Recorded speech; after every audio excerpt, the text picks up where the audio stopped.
Oh, there we go. So welcome, everybody. Kim McGuire is our guest today, and Kim is an executive coach for Fortunate Management. She's brought over 15 years of experience in sales and marketing, specifically in dentistry, to the Denver dental community and elsewhere. Kim coaches dental teams all across the country to understand and prioritize what's most important, to help create accountability, and to incorporate the financial policies and office procedures necessary for a practice to run smoothly and efficiently. I've had direct experience working with Kim because we have mutual clients, sometimes which we found out by surprise when a client told us, hey, I'm coming out to visit Denver to see Kim, and we'd like to see you too. Our clients have said nothing but good things to say about Kim.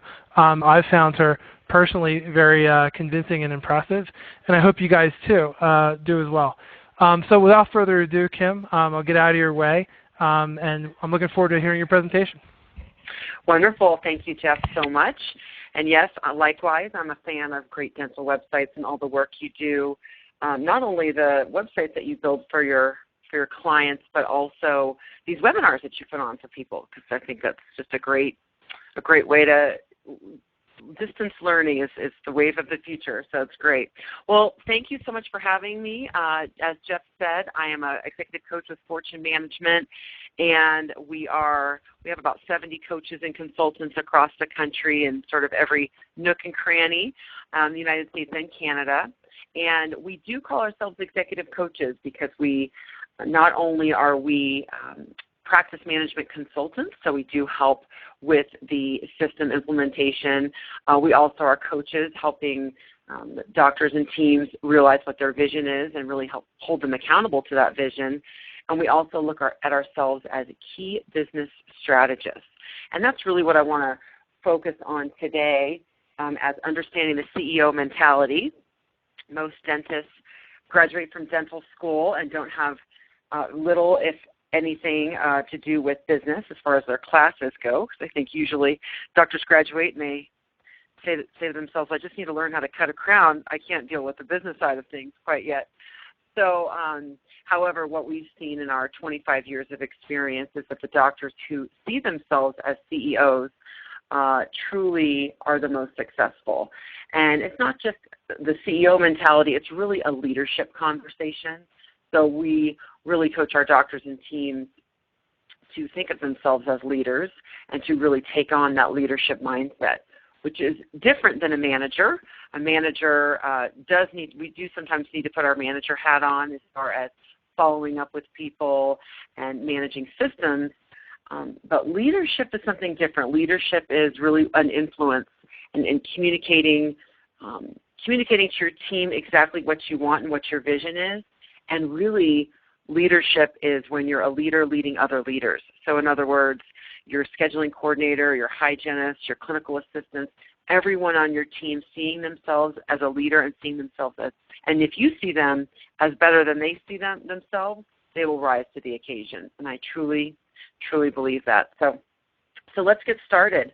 My first slide here is, I call it the Life is Not Fair slide, because we, of course, you go to school to gather all those clinical skills, and so that lower third of the pie chart, we expect our clients to have great clinical skills.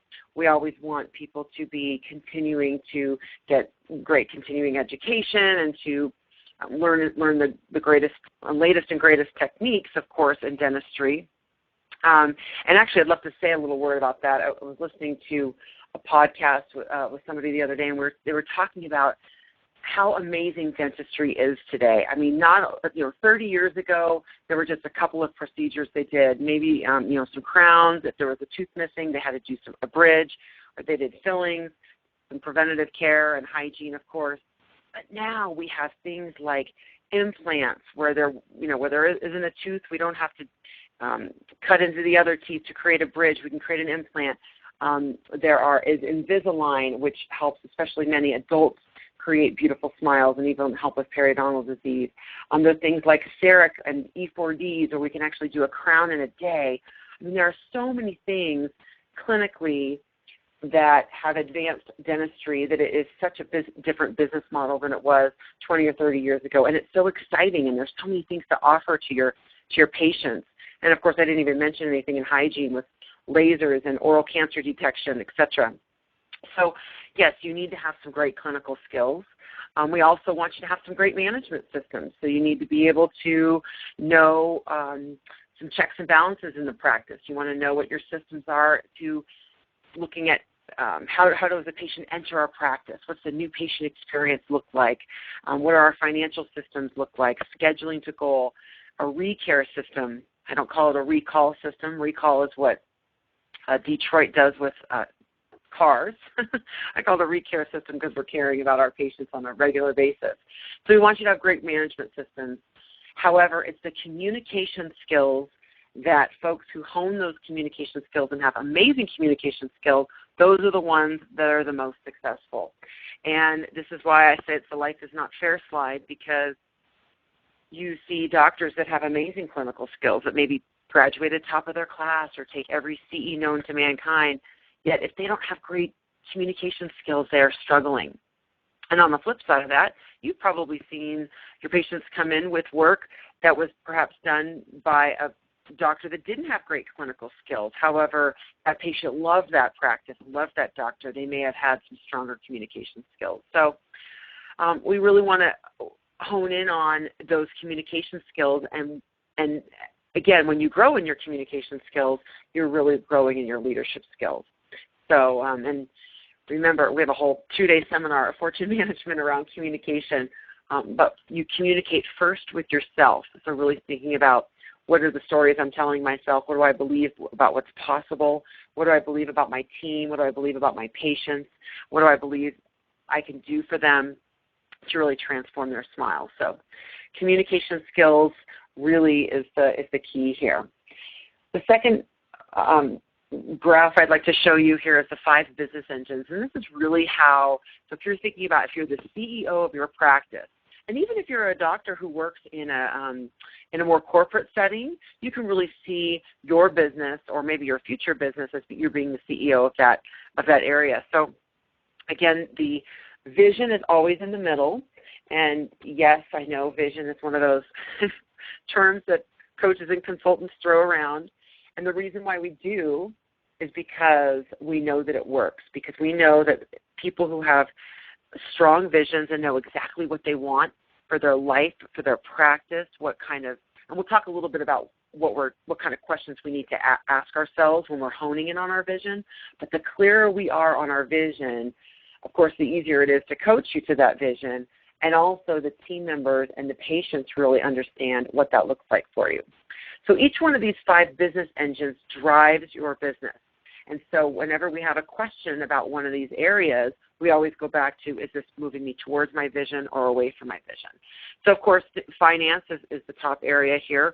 We've got things like your profit and loss statement, your financial systems, your financial arrangements. How are you communicating about your fees and money to your patients so that they will, A, say yes to your treatment, and B, not be surprised when they have to pay at time of service?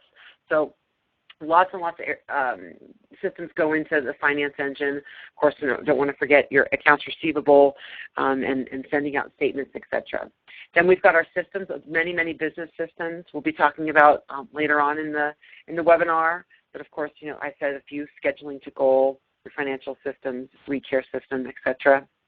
We want to make sure your sales and marketing engine is driving at full throttle. And of course, my hosts here at Great Dental Websites are great with sales and marketing, really looking at your brand and your identity. What is the emotional connection people have with your practice? What do you want to what is the message that you'd like to send out to the universe regarding what you're all about and what kind of patients you want to attract into your practice? Of course, in sales and marketing, there's also some tactical areas, like social media, maybe some direct mail. Of course, internal marketing, asking your patients for referrals. You're going to get the best patients from there. And then last but not least, what really is the sales and marketing area focuses on is case presentation and enrollment. And I know sales can be a bad word in dentistry and all of healthcare, but that's really what it is. It's really enrolling the patients in the treatment that they need and want. Not, of course, in treatment that they don't need. That would be unethical. However, your competition is not the dentist down the street. Your competition is trips to Hawaii and flat screen televisions and things like that. So moving the patient from entering your practice to saying yes to that treatment plan, that's really what marketing is all about. Clinical and technology, really knowing what your clinical vision is, what kind of equipment you want to have in your practice, and please, does everyone know how to use the equipment in your practice? And of course, the technology there. Are you wanting to do cone beam technology or crowns in a day, that type of thing? And does everyone have all of their training? And of course, the practice management software. I see that is an area that's usually lacking as far as people's clinical or technology skills. So really thinking about what is my vision in my clinical and technology area. And last but not least, certainly I think it's one of the main drivers would be your people engine. So this is, do I have the right people on the bus, on the right seats on the bus? What is the culture of my practice? Do I have the correct HR systems in place? And all those things so that people know how they need to come to work and play and make a difference in your practice to cause the least stress. So the 5 business engines, and what's great about the 5 business engines is you can pick maybe 2 or possibly 3 that are in the most need of attention at any given time, and then 4 or 5 months later that might shift. So it's a great way to look at your practice. So vision, like I said, we're going to be talking about what do we mean by vision. So how much money, let's just start with the money. How much money will the practice produce, collect, and provide the doctor in annual pre-tax earnings? So, doctor, how much money do you want to make? We need to make sure that we're looking, like Stephen Covey said, begin with the end in mind, looking at how much money do I want to make in the next 6, 9, or 12 months, and then work backwards from that. Okay, then how much do we need to produce in order to create that profitability? And we'll talk about that in a little bit. How many days are you going to be seeing patients? This is another thing that we have our practices do. Let's count the exact amount of days that we're actually going to see patients so that we can create some yearly, monthly, and actually daily goals. And that would be for the doctor and the hygienist as well. And by the way, I'd like to see my doctors that I work with work around 180 days per year, 180. That includes vacation, of course, holidays, and a decent amount of CE. So if you took 52 weeks in the year and took out those areas, I really want you to go on vacation with your family, and that helps you recharge and become a better dentist when you come back on Monday. What would the team culture be like? What do you want people to feel when they walk in the door in regards to the people that you have on your team? What would the standard of care be like? You get to choose your standard of care, not the insurance company. And again, that comes back to great communication skills and really being able to communicate to your team and to the patients what's most important, what's best. What would the patient base look like? What is the demographic of your practice in? What kind of practice differentiation do you have? And of course, what would the facility look like? And again, this goes back to your vision. It's like, do you want a spa-like experience? Do you want it to be more downtown slick high-rise, or are you more in a rural area where your practice might be in a more country setting? You get to choose. Any practice can be massively successful in a wide variety of different looks and feels. So these are just some of the questions that we might ask you when you are honing in on your vision. And then once you have that vision, of course, you've got to enroll the team, because they're going to be part of the team that's going to be executing your vision. And you really want to enroll them and help create that vision. And then they're going to be asking, well, what's in it for me, Doc? Hey, why should I help you execute on this vision? And so one of the things you might want to consider is creating a bonus system that works for your practice. Now, I know, I'm sure I can't hear you all right now, but you might be hemming and hawing when I talk about a bonus system. The bonus system that we promote means that the practice is massively profitable and the doctor wins first before we're paying out any bonus. So clearly I don't have time to go into the whole bonus system. However, it's extremely important that they know what's in it for them. People come to a job for money because they need to put food on the table, but that's not why they stay. They do stay because of the culture of the practice. However, I do believe that if you're delivering amazing value and amazing service, that your whole team should be able to benefit in the practice doing well. So is everyone committed to a shared vision? And is the doctor willing to be a leader? So you, doctor, are you willing to step up and be a leader in the matter? Which is some great questions to ask yourself and really hone in on what you want. So all those 5 business engines, of course, when you're thinking about being the CEO, you're looking at the financial engine probably the most, or this really helps drive things, because if you want, unless any doctors on the line are a not-for-profit business, I don't think they are, I don't think you are, but you want to be taking a look at your financial engine. So some of the variable costs that you will find on your profit and loss statement would be your supply costs.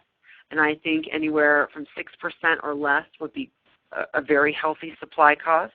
If you do a CEREC or E4D, I would like to see those CEREC blocks be in a separate line item from your supplies, that your everyday disposable supplies.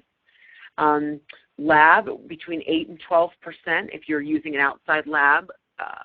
If you are lower than 8%, if your practice has a lower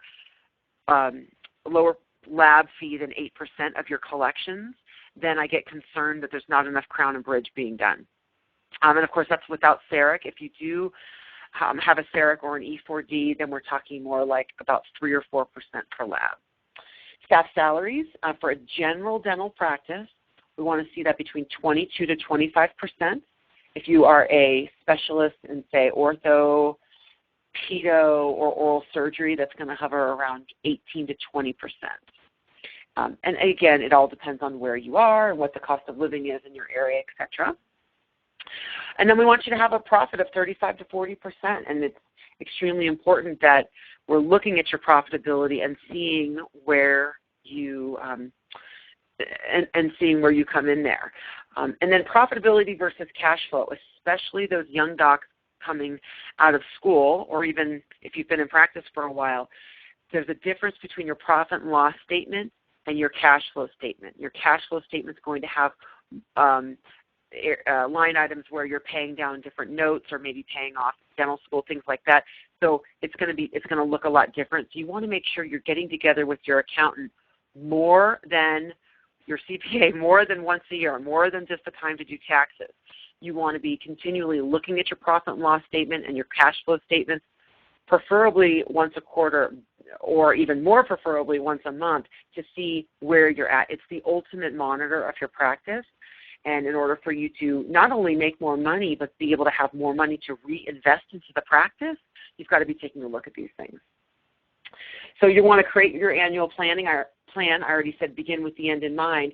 So again, if you want to make, if we're talking about, say, a 30% profitability and you want to make $300,000, well, then you need to collect $1 million. So you need to kind of go backwards. So then if you want to collect $1 million, what do you need to produce that year to collect $1 million?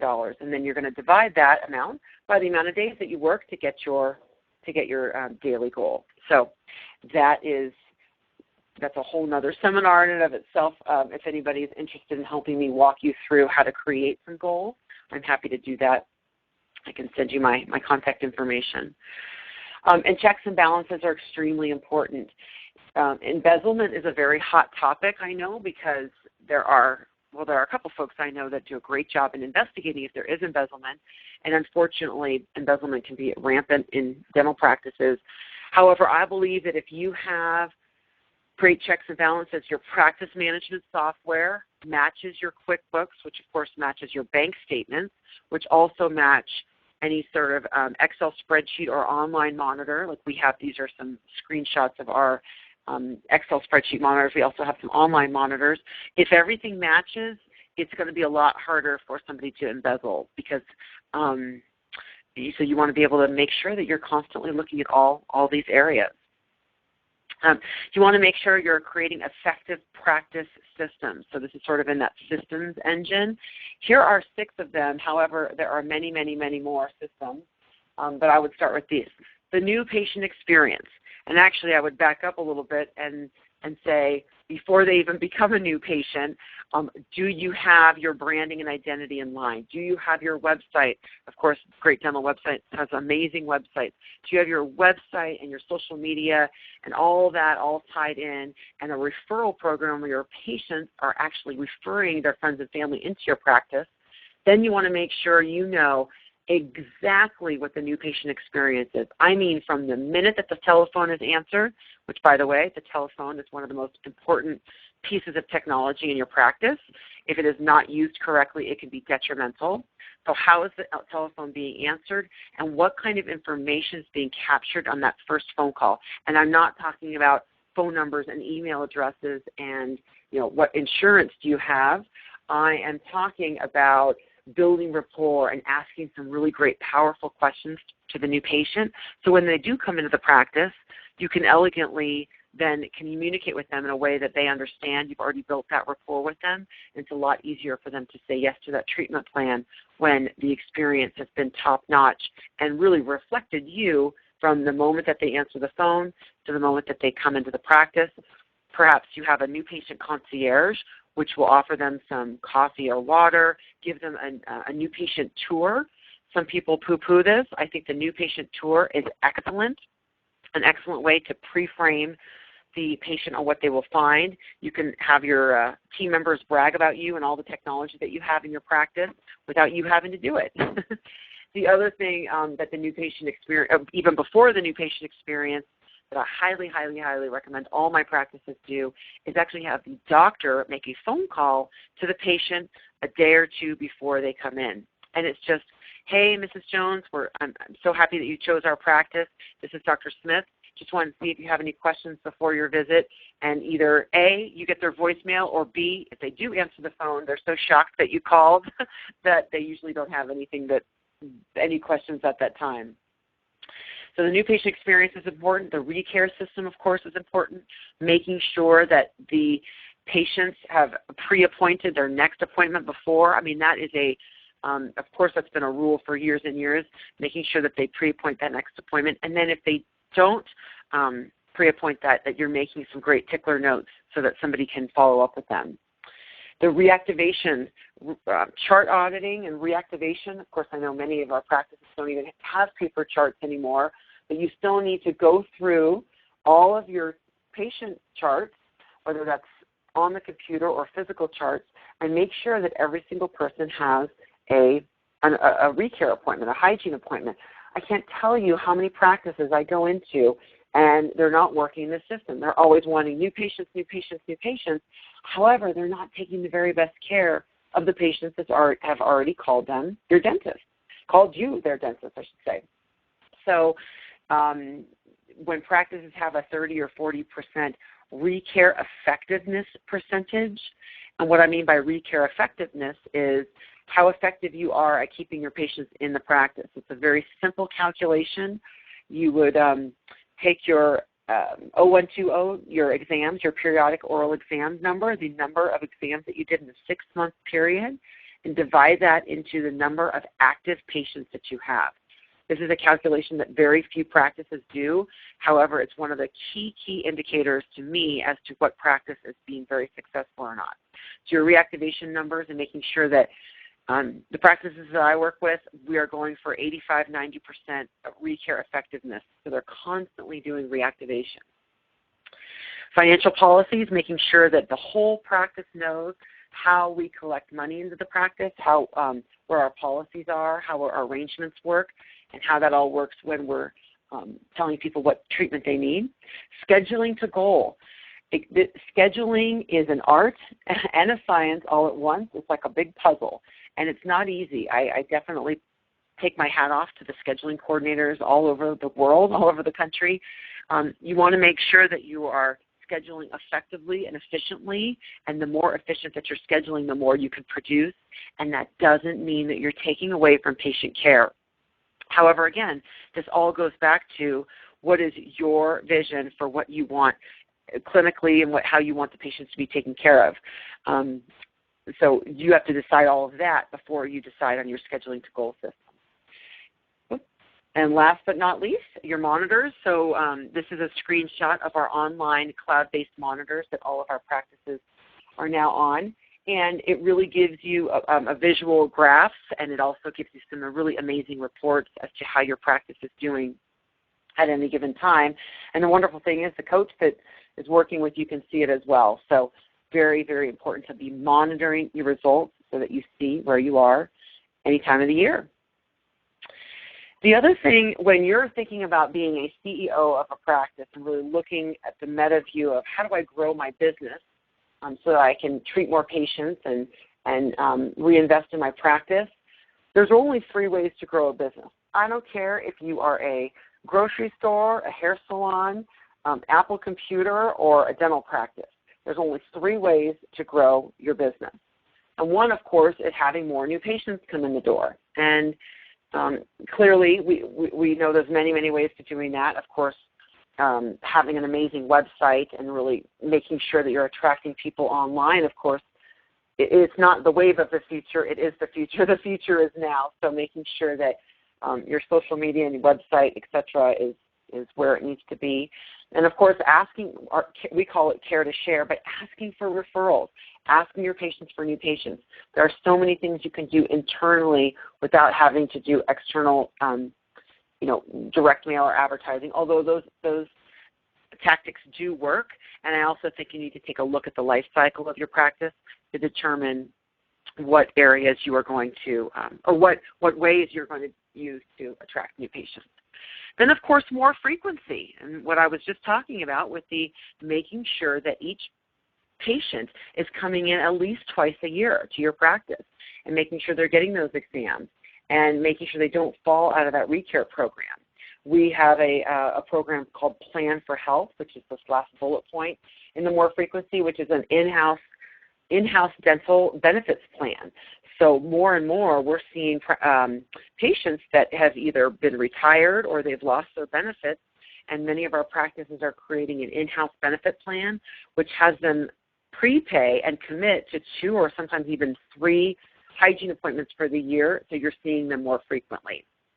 So if you're giving the grocery store example, of course you want new customers to come into your grocery store all the time. And then, of course, you want them to have more frequency. If they used to come in twice a month, maybe you want them to come in once a week now to do their major shopping. And then, of course, there's more per visit. So clearly we could go and increase all of our fees and you'd have more per visit, which is one way to do it. But however, that's not the only way. I do want you to be taking a look at your fees and how they compare to the fees in your area using a dental fee survey at least once a year. I see practices that haven't raised their fees in many, many years, and you definitely want to keep on that. Even if you're contracted with insurance companies, you want to continually increase your fees, because when you send the claim to that insurance company, they're always making note of what your UCR or your usual and customary fee is. But not just your fees, so offering more services. What else can you do in that hygiene appointment? Or offering more, quadrant-based dentistry, where if you're going to be numbing up that side, you might as well do procedures in all the areas of that side of the mouth, or all the teeth on that area of the mouth. Lots of people would actually love that. I think doctors sometimes are fearful of diagnosing too much or telling the patient about too many things that might be a challenge. But, hey, if somebody's time crunched, that might be a great thing for them. They'd love to come in once or twice rather than 5 times over the next 18 months. So really honing in on your enrollment skills, maybe looking at what products you could be selling, scheduling to goal extremely efficiently, and then, of course, the teeth whitening is always a great thing. So you can always get more per visit. So then at the grocery store example, now grocery stores have got a whole pharmacy department, and they're selling, food that you can take home and feed your family right away. And so they're wanting you to spend more money every time you visit. So there's really only 3 ways to grow a business. If you're always just focusing on the new patients, I think you're really missing out. So looking at a calculation here, if you increased your new patients by 10% and you increased your frequency or your recare effectiveness by 10% and more per visit by 10%, you actually have a 33% growth in your business. Then actually 20% in those areas would create a explosion in growth. So I really want you to be seeing the big picture here, that it's not just about new patients. It's about making sure they're coming in more often and that they're actually maybe spending more per visit because you're offering more services. So that is a great way to be taking a look at your practice. And I'm just going to end here with the law of attraction. This is something that we all at Fortune Management absolutely believe in. You may have heard of it called the law of attraction or something similar.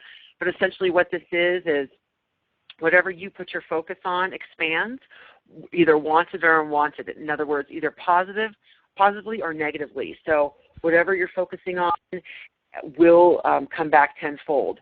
And so I think it's really important to always have an attitude of gratitude and be focusing on all the things that you're extremely grateful for in your life so that you'll get more of that in your life rather than I wish my team would step up. I wish my patients would say yes to my treatment. I wish they wouldn't cancel, because if you focus on all of those things, that's what you're going to get more of. So focusing on what you want more in life is going to get you more of that. Jeff? Thank you very much, Kim. That was great.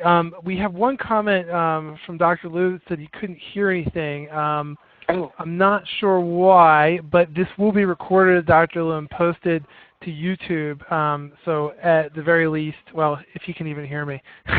Yeah. I'm sorry. If anybody else, can everybody else hear me? Can anybody else hear Kim? Or have we been talking to dead air for a few minutes? But okay, cool. So Amy's logged in as a participant. So hopefully most of you guys can hear us. But this will be posted to YouTube. We'll post to YouTube with audio for Dr. Liu and anybody else who missed it. One question I had for you, Kim. For your vision, I think you mentioned a slide about that. Perhaps you could go back to it. But what can a dentist do to kind of encapsulate their vision in a video to kind of explain that to patients? And are there any specific things, if you agree with that, are there any specific things that they should say or not say or avoid in the video? Oh, I love video because, well, first of all, video is becoming more and more, people are getting used to watching videos all over the place and for wherever they're about to go. A short video with the doctor and some of the team members and possibly even patient testimonials if that's available to you. And because really what it is it's a big pre-frame. A pre-frame is a word that we use a lot where you're pre-framing, you're framing what you want the patient to be looking for. So you're essentially telling them, actually, I would say, what do you believe? What do you believe dentistry can do for people? What do you believe about the technology in your practice? What do you believe is possible? I would say express those things because people who believe the same thing you believe are going to be attracted to you. So somebody who wants the patients to have more of a spa-like experience, they can talk about that. What you're going to find when you come into my practice is X, Y, and Z. Somebody who is more into education and preventing, things like oral cancer and doing a lot of screening, talk about that. When you come into my practice, this is what you will find. So I think video is an excellent way. Plus, of course, you want to be on YouTube and you'll get more hits that way, right? Because YouTube is owned by Google. Yeah. It is, and that's a little tip. Posting your videos on YouTube. We get occasionally requests from clients to just post things directly on their website, and we always kind of try to steer that back to, well, let's just get it on YouTube. My dad's videos there, all of our videos are on there, and Google seems to favor it. It's also a really great site for hosting video. It works on every device, mobile, tablet, whatever. It's really fast. You don't have to worry about anything like that. And to answer, looks like Amy already answered Jean's question. Thanks, Amy. I think Kim, it's okay if we send your slides out, right? Oh, sure. Mm-hmm. Okay, good. Yeah. And anybody else has any questions, please ask them in the chat. I have a couple more that I can power through if nobody else will just let me talk. So for extending the culture and what you just said, like speaking to your strengths and what type of patients you're catering to, how do you advise clients to extend that to social media, or is there a better way or other ways to kind of promote your culture to patients? Absolutely. That's I think the beauty of social media is that we can show, it's an online community that we're creating. So we can show the world or your potential patients or your current patients what you're all about. So taking pictures in the practice or taking pictures when teams are doing activities, or if somebody has a pet. I mean, I know babies and pets are the most, I think, I guess, clicked on especially Facebook as far as likes go. I have a client who she loves to go hiking with her family, and she has a dog, and she loves her dog. So she posts pictures of those, and people who are her patients are constantly liking those and commenting on those because that's what they like too. So whatever it is, I think it's great to use the personality of your team members, and you never know what people are going to be into. And I think don't have any limiting beliefs as far as the ages of your team members or the ages of your patient base, because I see a lot of, baby boomers who are all over social media. So I think social media is a great way to show the personality of your practice and what the culture is like. What you will find in our practice is we have fun, or what you'll find in our practice is we take the very best care of our patients by pampering them, or, whatever it is for you, whatever you're into.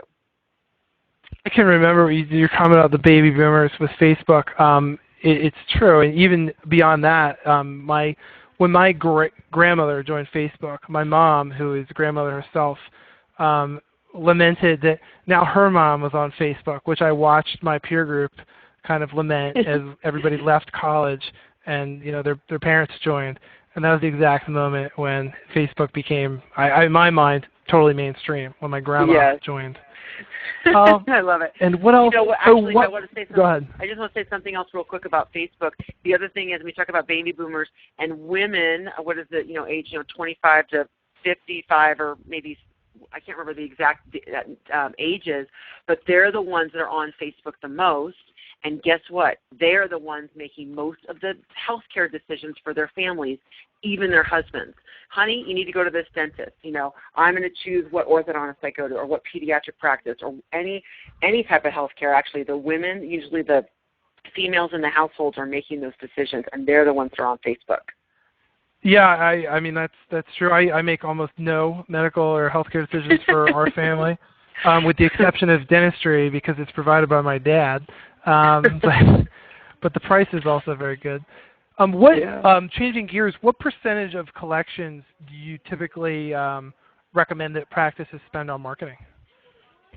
Oh, great question. So I think it depends a lot on the life cycle of where the practice is.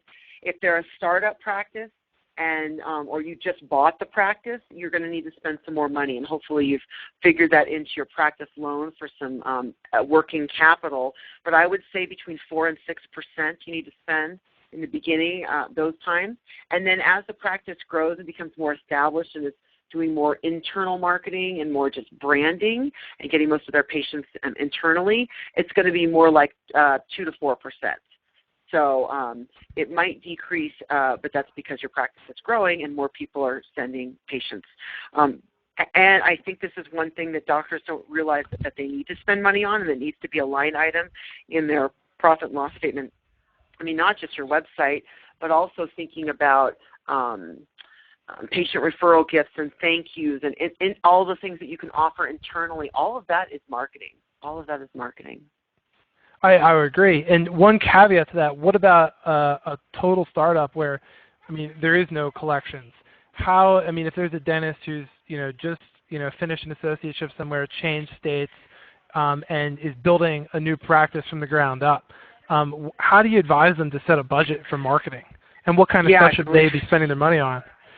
Yeah, great question. I would say it's pretty wide range, but anywhere between 10 and 25,000. 10 is probably too low. And clearly you need to get an amazing website, and you need to start building your online real estate.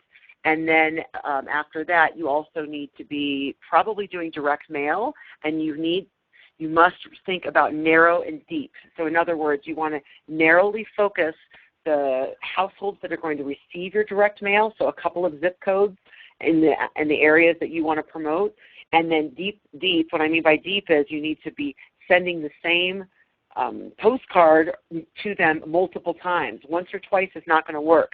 There's a reason why Budweiser has 7 or 8 advertisements on one Super Bowl game. It's because human beings need to see the image multiple times. So you need to have a very focused way and be patient with it with your marketing. And then right off the bat, do a care to share referral program. Your patients that are coming in, having them refer their friends and family. You need to be, connecting with the businesses around you, and that type of thing. Really, really going full throttle. Anybody else, again, feel free to interrupt me because I have a list of questions I took notes for that I'm just going to pepper Kim with unless you guys interrupt me.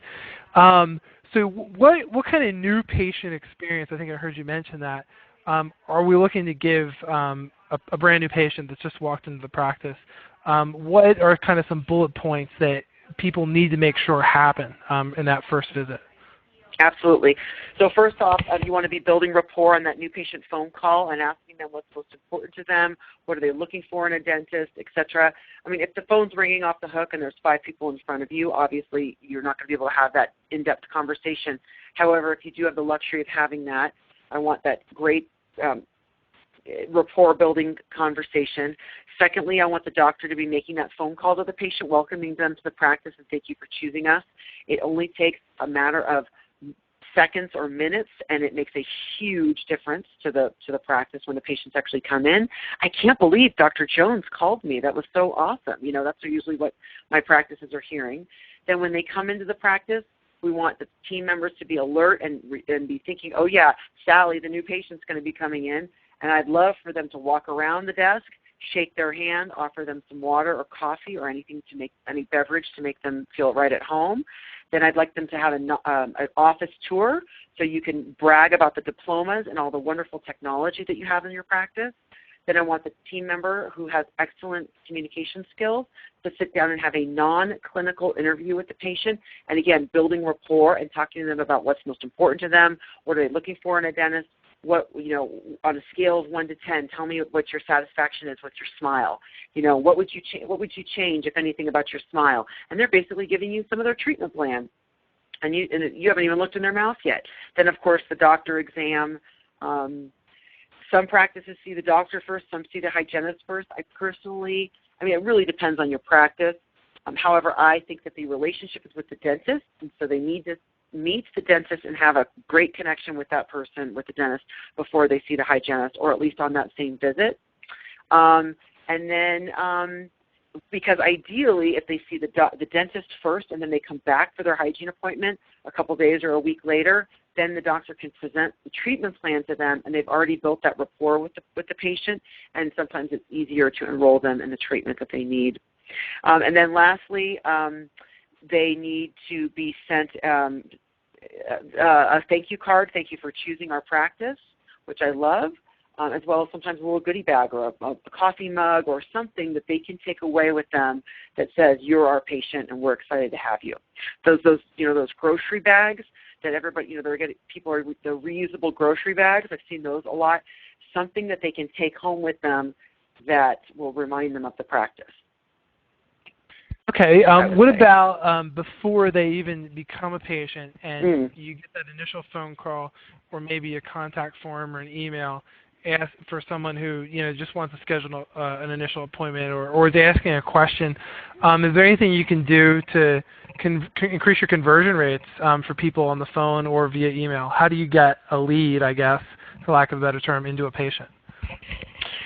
Well, if they were to email, like perhaps from your website, then I would say try to immediately email them back, obviously, and make sure that somebody's watching that email address.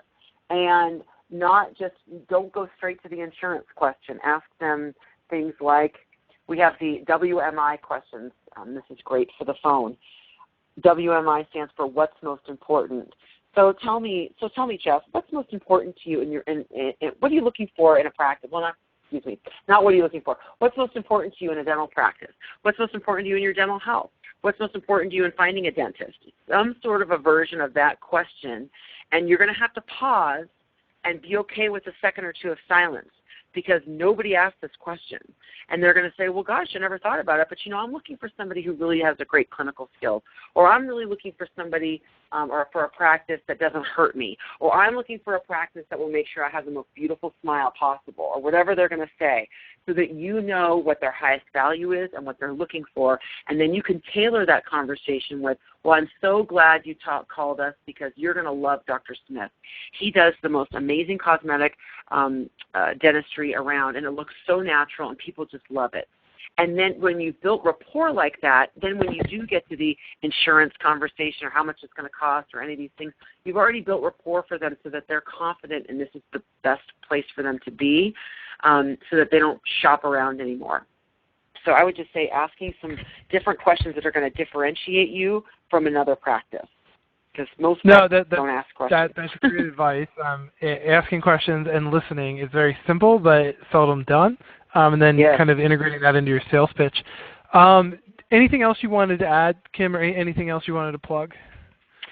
I would just say, doctors looking at their practice, you're sort of by default, you're an entrepreneur if you own your own practice, and leadership is so important. So really making sure that you're being bold and making those decisions that sometimes might be a little scary. However, having the courage to feel the fear and go for it anyways. And taking a look at your practice from the big vision view is really, really important. So that's what I would say. No, that's very good. Go ahead, Kim. Oh, no, I was just going to say we have a website. It's fortunemgmt.com if you want any more information on the amazing coaches we have across the country. And you can always Google Fortune Management. And you can always contact us if you need to get a hold of Kim and you've forgotten or you lack another way. I'm going to go ahead and stop the recording unless there are any other questions. Thanks again, Kim, so much for doing this. Really enjoyed it, and this is really informative. I hope you guys enjoyed it too. And thanks again. Thank you. It was my pleasure.